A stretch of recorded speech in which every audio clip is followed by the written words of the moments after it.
ওই হাল্ক, পাশের গ্রামের সরকারি চাকরিজীবী সুজনের সঙ্গে তোর ময়নার বিয়ে ঠিক হতে যাচ্ছে, তাড়াতাড়ি ময়নার বাড়ি যাও। এখনই যাচ্ছি চাচা।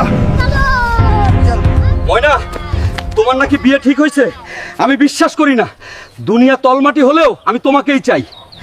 যদি তুমি 3 মাসের মধ্যেই আর্মির চাকরি করে দেখাতে পারো, তাহলে আমার মেয়ের সঙ্গে তোমার বিয়ে দেব। কালকে আর্মির চাকরির সার্কুলার আছে, চাকরিতে জয়েন হওয়ার পরেই ময়নাকে বিয়ে করব। কথা দিচ্ছি, আমার জন্য দোয়া করিয়েন। হবু শ্বশুর আব্বা জারুন। যতই পরিশ্রম হোক, ময়নাকে বউ করে নিয়ে আসতে হবে।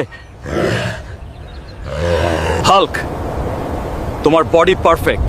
তোমাকে চট্টগ্রামে যেতে হবে 2 মাসের ট্রেনিং এ। ঠিক আছে, আমি রাজি আছি স্যার। এই পাথরটা যদি মাথায় উঠাতে পারো, তাহলে তুমি 100 মার্ক পাবে। Down, up, down, up.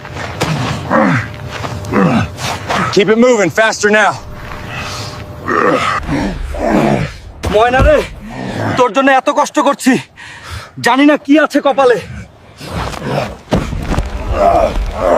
ময়নার বাপের বক বক বকানি কথা আমাকে কুরে কুরে খাচ্ছে। গিয়ে দেখিয়ে দেব আমিও পারি।